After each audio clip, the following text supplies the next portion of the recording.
बस बस बस, मला वाटतं प्रचार सभा जरा जरा थांबा, जरा थांबा, जरा थांबा. साजरा आपल्याला निवडणुकीनंतर करायचं आहे.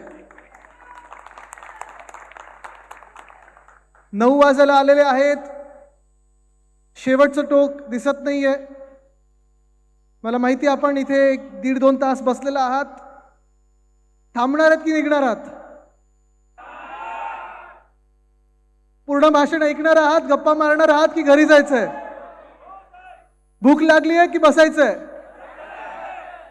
सर्वप्रथम मी आपल्या सर्वांना नवीन वर्षाच्या खूप खूप शुभेच्छा देत आहे. आणि जसं पहिल्याच दिवशी पहिल्याच मिनिटाला मी सांगितलं होतं की हे वर्ष आपलंच आहे आणि ते आपलंच असणार. हे वर्ष फार महत्त्वाचं आहे. 2024 या वर्षाची वाट आपण अनेक वर्ष पाहत होतो. गेले 1.5-2 वर्ष नुसतं महाराष्ट्राला नाही, नुसतं मुंबईला नाही, संपूर्ण देशाला एक आस होती, एक आशा होती की 2024 येणार कधी. ते वर्ष आता आलेलं आहे. आपल्याला दिल्लीला दाखवायचं हे 2024 हे आमचंच आहे. महाराष्ट्र गाजवणार. मला जाणीव आहे की या वर्षाचा पहिला मेळावा, कार्यकर्ता मेळावा आपण दक्षिण मुंबईतून घेत आहोत. आपल्या दक्षिण मुंबईतून घेत आहोत. ही मुंबई आपलीच राहणार हे आपण आज ठरवलेलं आहेच, निश्चय केलेलाच आहे. इथे व्यंकटेश्वराचं मंदिर आहे.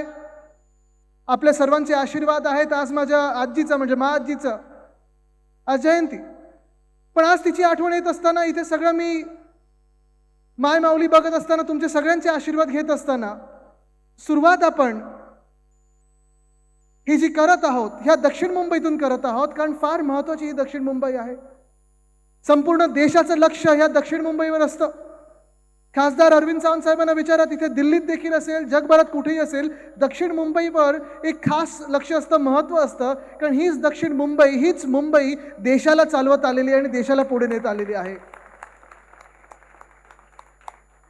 पण पोटदुखी नक्की हीच आहे त्यांच्यामध्ये. जे विरोधक आहेत, जे महाराष्ट्रद्वेष्टी आहेत, जे महाराष्ट्राच्या विरोधात काम करत असतात, म्हणजे खोके सरकार असेल किंवा भाजपा असेल, त्यांच्या पोटात एवढंच दुखतं की मुंबई आपल्याला देशाला चालवते हे त्यांची पोटदुखी आणि ती आपल्याला आता मोडून काढायची आहे. म्हणून आज मी तुमच्या समोर आलेलो आहे. तुम्ही लक्षात घ्या ना, संयुक्त महाराष्ट्राचा लढा इथे हुतात्मा चौक आहे, हुतात्मा स्मारक आहे. तिथून जर आपण पाहिलं तर पुढे गेलं तर अनेक मोठे मोठे इमारती ज्या आहेत तिथे कितीतरी हेडक्वार्टर्स होते. एअर इंडिया असेल, LIC असेल, अनेक ज्या बँका असतील, मोठे कॉर्पोरेशन्स असतील, मोठे ऑफिसेस असतील, हे सगळे आपल्या दक्षिण मुंबईत होते की नाही? मग गेल्या 10 वर्षात कुठे नेले? कुठे गेले? का गेले? काही बिघडवलेलं आपण त्यांचं? काही आपण वेगळं केलं होतं? जे अनेक दशक, अनेक वर्ष इथे आपल्या दक्षिण मुंबईत असेल, आपल्या मुंबईमध्ये असेल, जे कारभार करणारे मोठे उद्योग होते, मोठे ऑफिसेस होते, मोठे हेडक्वार्टर्स होते, हे गेल्या 10 वर्षात मुंबईतून एक एक आपल्याला कळत न कळत हलवले गेले. आणि आपल्याला जाणवायला लागलं की केंद्र सरकार असेल किंवा हे राज्य सरकार असेल, जे आता आपल्या डोक्यावर बसवलं गेलं आहे, ते महाराष्ट्र विरोधी आहे, महाराष्ट्र द्वेष्टी आहेत. कदाचित काश्मीरमधला, जम्मू काश्मीरमधला 370 कलम काढला असेल, पण माझा हा सवाल आज केंद्र सरकारला आहे की महाराष्ट्रावर काही असं वेगळा कलम तुम्ही बसवला आहे का की महाराष्ट्रावर अन्यायच करत राहायचा? एखादं राज्य देशभरात कुठचं जिथे अन्याय करायचा असेल तर महाराष्ट्रावरच करायचा, असा कुठचा नवीन कलम बसवला आहे का तुम्ही? हा माझा आज त्यांना प्रश्न आहे. कारण जो काही अन्याय होत आहे तो आपल्याच राज्यावर होत आहे. आठवा ना, गेल्या 2.5 वर्षातले असेल, गेल्या 2 वर्षातले असतील, जे आपलं सरकार महाविकास आघाडीचं पाडून जे खोके सरकार, बिल्डर कॉन्ट्रॅक्टर सरकार आपल्या डोक्यावर बसवलं, ते कुठच्या राज्यात बसवलं? आपल्याच महाराष्ट्रात बसवलं. बरोबर ना? हे सरकार हे तुमच्या हिताचं आहे का? आहे का? हे सरकार तुमच्या आमच्या हिताचे निर्णय घेत आहे का? हे सरकार इकडच्या सामान्य माणसाचं आहे का? हे सरकार महाराष्ट्रातून चालतंय का? ह्या सरकारचं मंत्रालय मुंबईत आहे की गुजरातमध्ये आहे? बघा, सत्य बोलत आहे मी.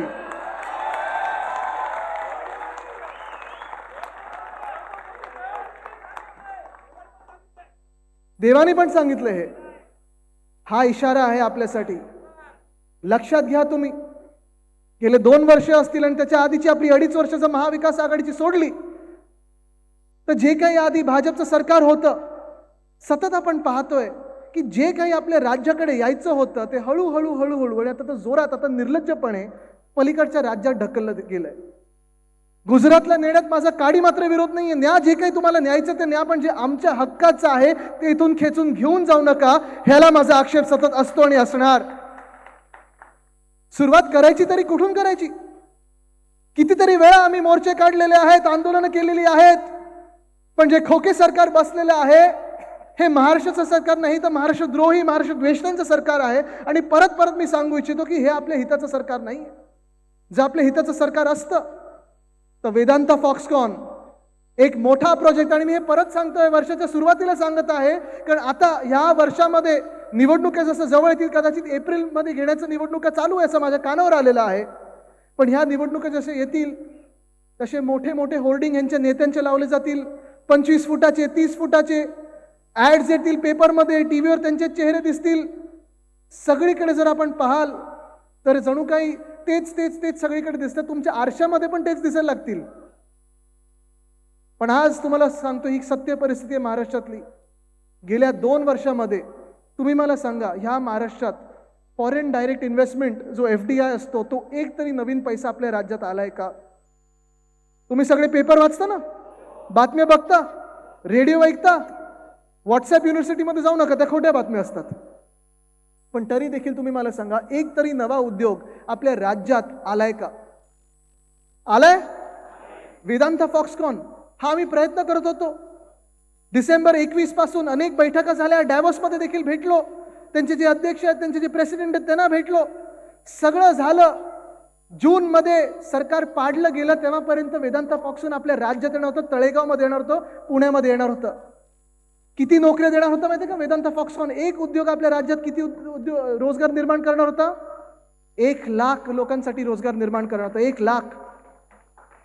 सुभाष देसाई साहेब असतील, मी असतील, नितीन राऊत साहेब असतील, आम्ही सगळेच लढत होतो, झगडत होतो, अनेक बैठका घेतल्या, सांगितलं हा उद्योग महाराष्ट्रातच आला पाहिजे. तिथे जाऊन व्हिजिट देखील झाल्या, तळेगावमध्ये हा उद्योग येणार आहे 100% ठरलं. आणि सरकार पडलं, सरकार पाडलं गेलं, खोके घेतले गेले, खोके दिले गेले. आणि मी जेव्हा ट्विट केलं की वेदांता फॉक्सकॉन हे गुजरातला गेलंय, गुजरातला ढकललं गेलं आहे, आपले मुख्यमंत्री काय करत होते जे घटनाबाह्य ते?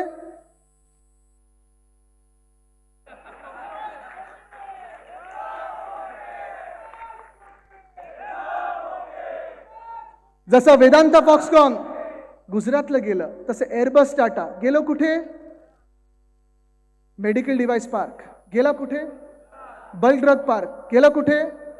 टेस्ला आता मी ऐकतोय चाललंय गुजरातला, सिमेंट कंपनी गुजरातला, सबमरीन गुजरातला.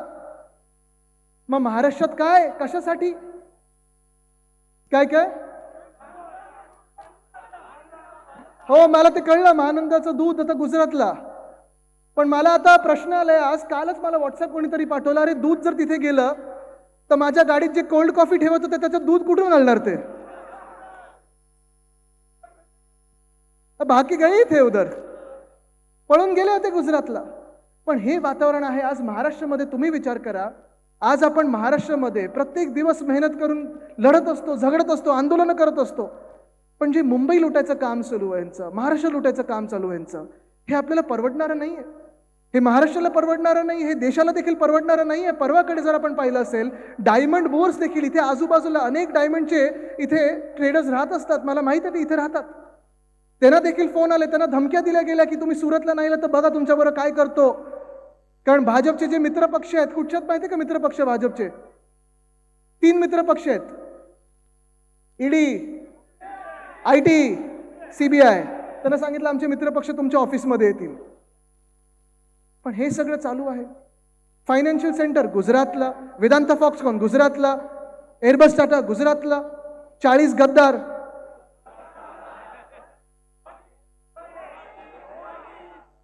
पळून सगळीकडून आले. पण आज हेच मला तुम्हाला सांगायचं आणि आज मी तुम्हाला तेच सांगायला आलेलो आहे. मला वाटतं ह्याच मतदारसंघातून की पलीकडच्या आपल्या राज्याचे अध्यक्ष महोदय विधानसभेचे, हाच आहे ना? आवाज पोचतोय का मला माहित नाही, आज घरी येते. नाही ठीक आहे, मला त्याच्यावर काही जायचं नाहीये. एका काळी आमचे मित्र होते, मग राष्ट्रवादीमध्ये होते, मग भाजपमध्ये गेले, तर पुढचा पक्ष मला माहित नाही. पण महत्त्वाची गोष्ट हीच आहे, आज मी त्याला इथून सांगायला त्या अध्यक्ष महोदयांना की ते ट्रायब्युनल म्हणून बसलेत, नुसते अध्यक्ष म्हणून नाही. आज त्यांना सांगायला आलोय, तुमच्याकडून न्याय हा अपेक्षित आहे आणि तो न्याय हा आमच्या बाजूनीच लागेल, हे देखील अपेक्षित आहे. जो न्याय आज आम्ही मागत आहोत, अध्यक्ष महोदयांना जो न्याय मागत आहोत, जो त्यांच्याकडे कळकळीची विनंती करत आहोत, जी लढाई अनिल परबजी असतील, अनिल देसाईजी असतील, आम्ही 16 आमदार म्हणून 16 वाघ म्हणून आज लढत आहोत. ही लढाई नुसतं शिवसेना उद्धव बाळासाहेब ठाकरे पक्षाची नाही, तर आपल्या महाराष्ट्राची लढाई आहे. ही लढाई नुसतं आपल्या एका पक्षाची नाही, नुसतं आमच्या आमदारांची नाही, नुसतं डिस्क्वालिफिकेशनची नाही, तर आपल्या देशातल्या संविधानाची लढाई आहे. जे संविधान आपल्याला डॉक्टर बाबासाहेब आंबेडकरांनी दिलंय, त्यांचा फोटो, त्यांचे पुतळे, त्यांना हार घालत असतो, त्यांच्या मूर्तीला आपण सगळीकडे नतमस्तक होत असतो. पण आज हीच चिंता आहे की त्यांनी जे आपल्याला संविधान लिहून दिलेलं आहे, ज्या संविधानाप्रमाणे देश 75 वर्ष पुढे वाटचाल करत आलेला आहे, पुढच्या एका चांगल्या प्रगतीच्या मार्गाने चालत आलेला आहे, ते संविधान आज हे बदलायला निघालेले आहेत. तो धोका आपल्यासाठी खूप मोठा आहे. आज हेच अध्यक्ष महोदय जे ट्रायब्युनलचे अध्यक्ष म्हणून काम करत आहेत, ट्रायब्युनल जज म्हणून काम करत आहेत, ते जर संविधानाच्या बाजूने राहिले, ते जर लोकशाहीच्या बाजूने राहिले, तर 40 गद्दार हे बाद होणार म्हणजे होणारच. आज ह्या मतदारसंघाने देखील विचार करायचा, त्यांना कदाचित कोणी कोणी मतदान केलं असेल, काही मैत्री असेल, काही नातीगोती असतील, काही आवड असेल, कधीतरी विश्वास आपण ठेवतो एका माणसावर, चला सुशिक्षित वाटतोय, मतदान करू, आहे ना, केलं असेल त्यांना मतदान. पण त्यांना ज्यांनी मतदान केले, आज मी त्या मतदारांना अपील करतोय की आता तुमच्याकडून अपेक्षा आहे, तुम्ही त्यांना प्रश्न विचाराल की तुम्ही संविधानाच्या बाजूने उभं राहाल की भाजपच्या बाजूने उभं राहाल. कारण हा प्रश्न नुसता आपल्या एकट्याबद्दल नाही आहे. गेल्या 2 वर्षामध्ये महाराष्ट्रात जर तुम्ही पाहिलं तर राजकारणाची काय स्थिती झालेली आहे, काय हालत झालेली आहे. आपल्या सर्वांनाच प्रत्येक जिल्ह्यामध्ये, प्रत्येक तालुक्यामध्ये, प्रत्येक गावामध्ये, प्रत्येक शहरामध्ये विभागलं गेलेलं आहे. भांडणं लावली आहेत, जाती जातीमध्ये भांडणं आहेत, धर्माधर्मामध्ये भांडणं लावली आहेत, जिल्ह्या जिल्ह्यामध्ये भांडणं लावलेली आहेत, गल्ली गल्लीमध्ये भांडणं लावली आहेत. कारण आपण जेव्हा भांडतो तेव्हा ह्यांचे बिल्डर आणि ह्यांचे कॉन्ट्रॅक्टर खोदायला सुरू करतात आणि ती खोदकामं सगळीकडे सुरू होतात. आज इथे अनेक लोकांना पाहिलं असेल, सर्दी खोकले तर झालेलेच आहेत. गेले 2-3 महिने मी पाहतोय सगळ्यांना सर्दी खोकले झाले. किती लोकांना सर्दी खोकला होता गेले 2-3 महिन्यात? हात वरती करा. नाही, मी विचारलं नाही किती लोक भारतचे नागरिक आहेत, विचारलं किती लोकांना सर्दी खोकला झाले, कारण सगळेच हात वरती करतात. सगळ्यांनाच सर्दी खोकला झालेला. आपण सगळेच लोक, सर्दी होते, खोकला होते, धूळ सगळीकडे, धुळीचं साम्राज्य झालेलं आहे. पण हीच धूळ, हेच धुकं आणि हेच धोका ह्या आपल्या महाराष्ट्राच्या राजकारणात या भाजपाने आणलेला आहे. मला त्यांना हेच विचारायचं की काय नक्की तुम्ही मिळवलात? 2 पक्ष फोडले, 1 परिवार फोडला. जे सत्यासोबत उभे राहतात, सत्यासाठी लढत असतात, सत्यमेव जयतेसाठी लढतात, त्यांच्यावर तुम्ही धाडी टाकत असता, त्यांना हैराण करत असता. कालच मला वाटतं रोहित पवारांना पण देखील धाड पडलेली आहे. जे कोणी संघर्ष करतात, सत्यासाठी बोलतात, त्यांच्यावर तुम्ही हैराण करण्याचा एक प्रयत्न करता. मग सत्तामेव जयते जे तुमच्या सोबत येतात, ज्यांच्यावर तुम्ही आरोप लावले की दाऊदचे मित्र आहेत, दाऊदचे पार्टनर आहेत, अमुक 1000 कोटीचा घोटाळा केला, तमुक 1000 कोटीचा घोटाळा केला, तुमच्यात आल्यानंतर तुम्ही त्यांना मुख्यमंत्री करता, उपमुख्यमंत्री करता. म्हणजे जनतेसोबत उभे राहतात त्यांना तुम्ही का हैराण करता? आज मी त्यांना हा सवाल करू इच्छितो. गेले 2 वर्ष महाराष्ट्र मागे चाललेला आहे, अडवून ठेवलेलं आहे ह्या महाराष्ट्राला. आपली जी ताकद आहे गरुड झेप घेण्याची, जिथे तरुण मुलं मुली मला दिसत आहेत, शिकलात ना रे सगळे तुम्ही? जॉब मिळालेत? 2 कोटी जॉब 2014ला मिळणार होते, तेव्हापासून आतापर्यंत मिळालेत कोणाला? जो रोजगार आपल्या वेदांता फॉक्सकॉन देणार होता, आपल्या देशात राज्यात आलं असतं तर देशाचं जे भलं झालं असतं. आज गुजरातमधून देखील वेदांता फॉक्सकॉन निघून गेलेला आहे, कारण वेदांता आणि फॉक्सकॉननी सांगितलं आम्हाला गुजरातमध्ये शक्य नाही हे कारभार करणं. नुकसान कोणाचं झालं? देशाचं झालंय. नुकसान कोणाचं झालंय? तरुणांचं झालंय. नुकसान कोणाचं झालंय? तुमचं आमचं तरुणांचं झालेलं आहे. आणि हाच प्रश्न आहे माझा, हेच दुर्दैव आपल्या देशाचं की आज जास्तीत जास्त राजकीय पक्ष जे भांडणं लावतात, जे विषय घेत आहेत, ज्याच्यावर आपल्याला लढवत ठेवतात, आपल्या व्हॉट्सअप ग्रुपमध्ये लढवत ठेवतात, सोशल मीडियावर लढवत ठेवतात, ते कशावर लढवत ठेवतात? जे हजारो वर्षापूर्वी झालं असेल, जे 50 वर्षापूर्वी झालं असेल, जे 100 वर्षापूर्वी झालं असेल, भूतकाळावर आपल्याला लढवत ठेवतात. बरोबर ना? ते जे काही त्या लोकांनी केलं असेल, कोण योग्य असेल, कोण अयोग्य असेल, खरं बोललं असेल, खोटं बोललं असेल, देशाचं भलं केलं असेल, वाईट केलं असेल, ते त्या 50 वर्षापूर्वी 100 वर्ष जे झालं त्याचं आत्ताचं काय देणं घेणं आहे? त्याच्यावरनं भांडून आपल्याला नोकऱ्या मिळणार आहेत का? आपली पोटं भरणार आहेत का? आपल्या हाताला काही काम मिळणार आहे का? हा प्रश्न आज मी तुम्हाला उपस्थित करतोय की भविष्यासाठी कोण लढतंय ह्याच्यावर तुम्ही आता लक्ष दिलं पाहिजे. भविष्यासाठी कोण लढतंय?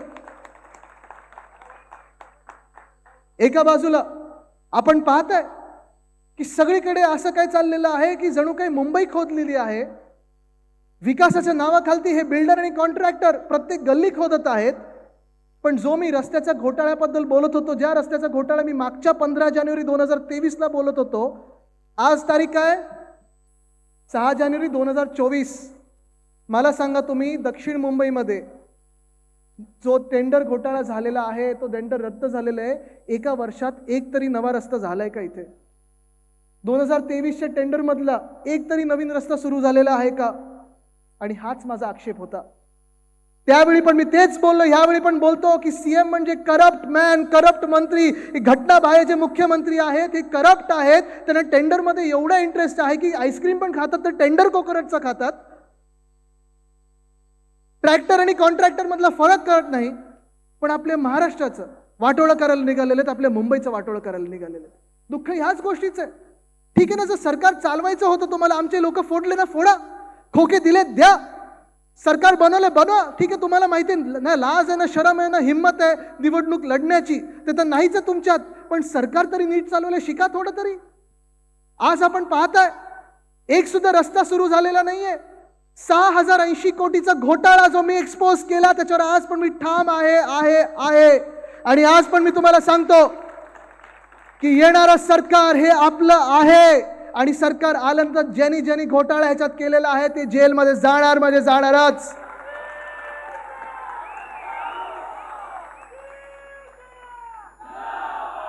ही केस ओपन अँड शट केस आहे, करप्शनची, भ्रष्टाचारची ओपन अँड शट केस आहे. आज मी इथून आपले जे प्रशासक आहेत मुंबई महानगरपालिकेचे, मुंबईचे म्युनिसिपल कमिशनर आहेत, त्यांना सांगतोय की तुम्ही या घोटाळ्यामध्ये आहात, सावध राहा.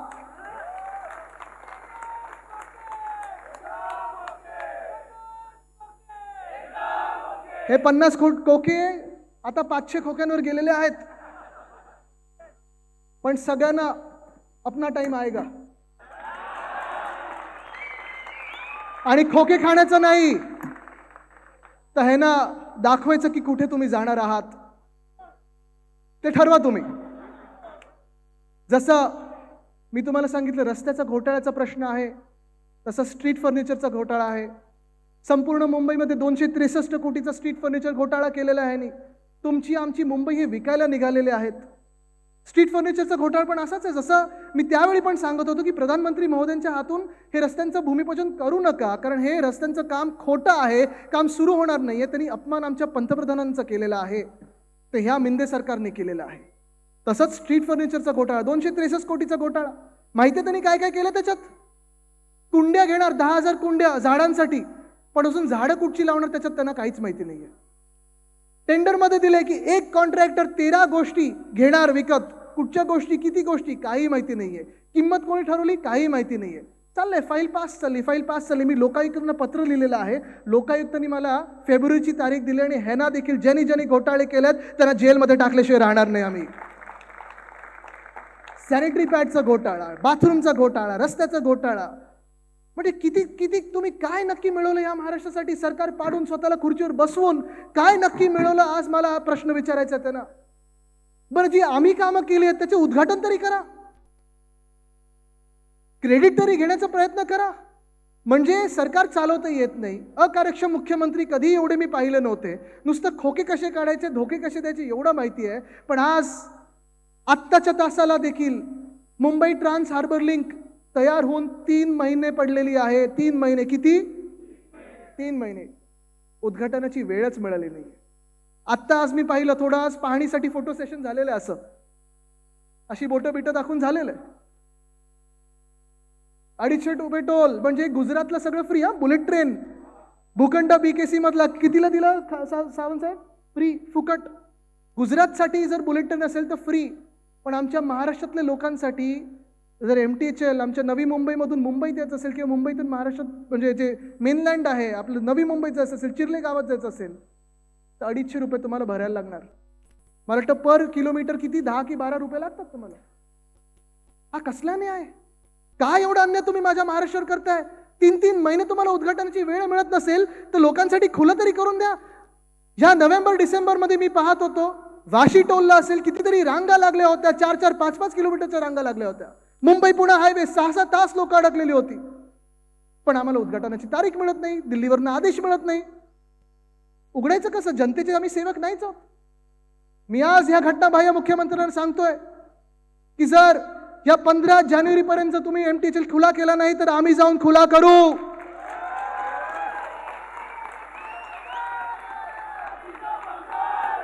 कारण तुम्हाला कदाचित तुमची तुम्हाला उत्तरं दिल्लीला द्यायची असतील, मला उत्तरं ह्या जनतेला द्यायची, ह्या महाराष्ट्राच्या जनतेला द्यायची आहेत.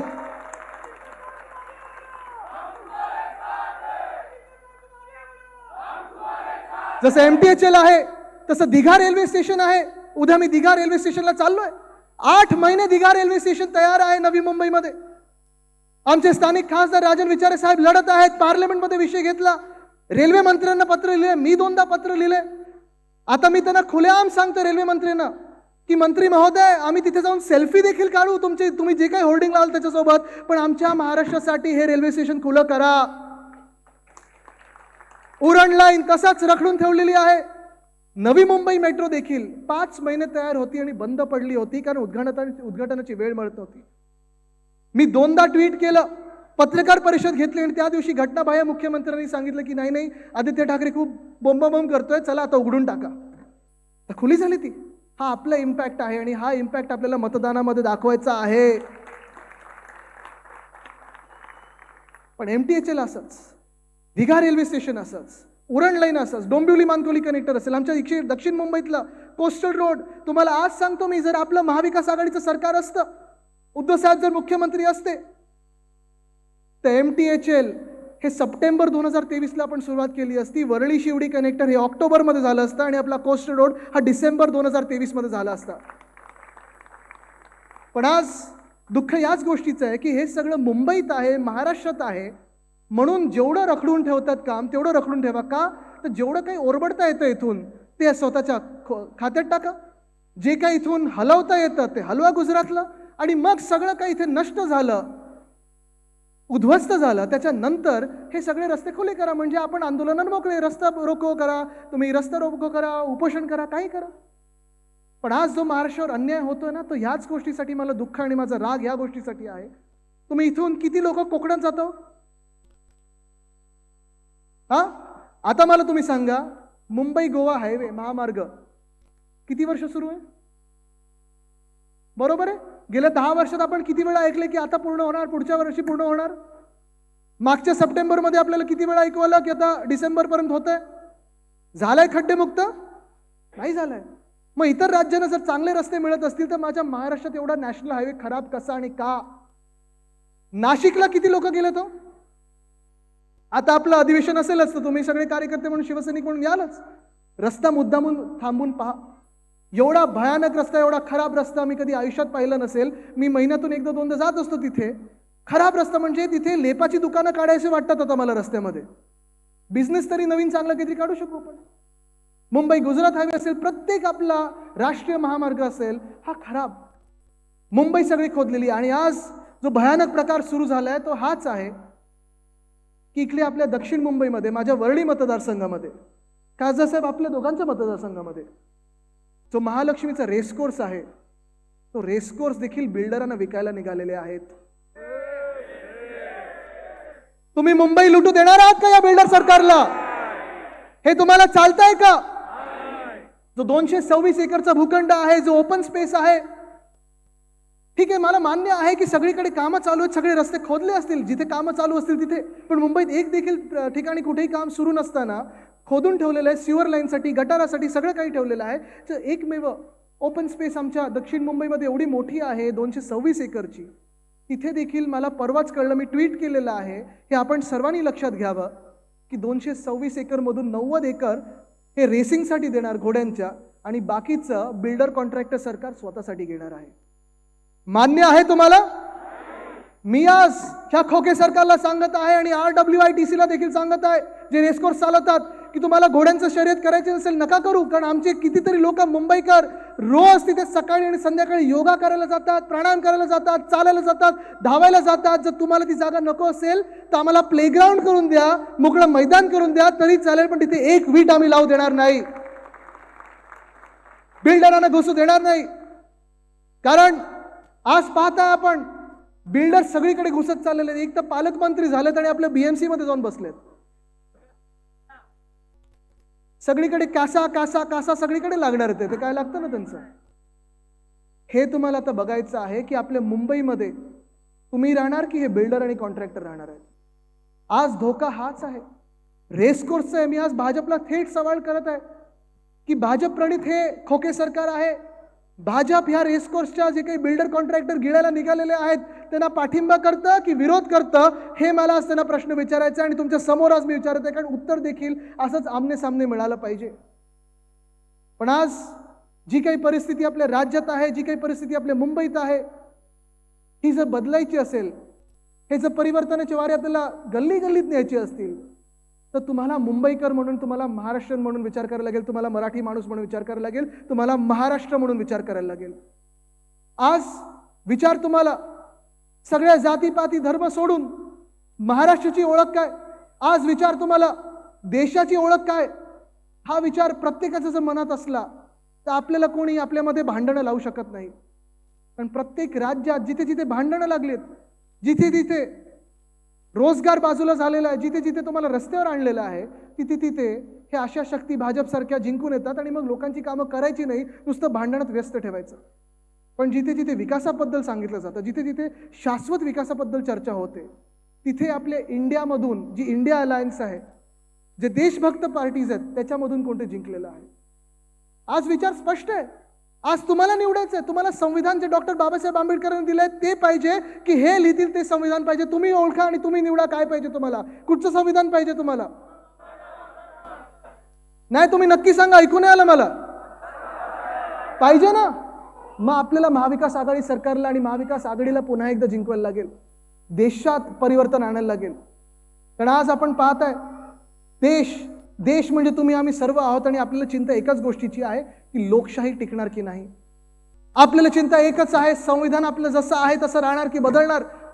संविधान अनेक राजकीय पक्ष थोडे थोडे बदलत आलेले आहेत, पण संविधान ते कोणी संविधानाच्या विरोधात काम केलेलं नाहीये. आपल्या राज्यात लोकशाही तर पूर्णपणे नष्ट केलेली आहे.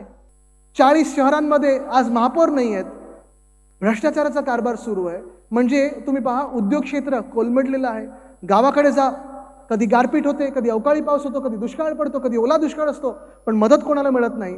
MPSC UPSCची परीक्षा द्या, पोस्टिंगसाठी बदलीसाठी पोलीसवाल्यांना विचारलं जातं, IAS अधिकाऱ्यांना विचारलं जातं खोके किती देणार, खोके किती देणार. असं राज्य हे खूप दिवस टिकत नाही. आपलं जर राज्य पुढे न्यायचं असेल, महाराष्ट्राला सुवर्ण संधी पुन्हा एकदा आणायची असेल, सुवर्णकाळ पुन्हा एकदा आणायचं असेल, तर आपल्या सगळ्यांना एकवटायला लागेल. जे आपलं हिंदुत्व आहे ते हिंदुत्व स्पष्ट आहे. कारण आता पुढचे काही दिवस पुन्हा एकदा व्हॉट्सअपवर हे सगळे वारे वाहू लागणार, पण आपलं हिंदुत्व हे स्पष्ट आहे, हृदयात राम आणि हाताला काम. हे हिंदुत्व आपल्याला पुढे घेऊन जायचं आहे. आपलं हिंदुत्व म्हणजे राष्ट्रीयत्व आहे आणि हे राष्ट्रीयत्व जर आपल्याला टिकवायचं असेल, आपला पहिला धर्म हा आपला देश असायला पाहिजे. आणि देश जर वाचवायचा असेल तर आपल्या प्रत्येकाला आजपासून प्रचाराला लागेल. आणि प्रचार करताना खोके सरकार बोलतं तसं खोटं बोलायचं नाही, भाजप बोलतं तसं खोटं बोलायचं नाही, पण जे सत्य आहे कितीही कडवत असलं तरी घरोघरी आपल्याला जाऊन सांगायला लागेल, डोळे उघडायला लागतील. कारण हे मतदान आपलं जर नीट झालं तर आपला देश वाचेल आणि महाराष्ट्र पुढे जाईल. धन्यवाद. जय हिंद, जय महाराष्ट्र, वंदे मातरम.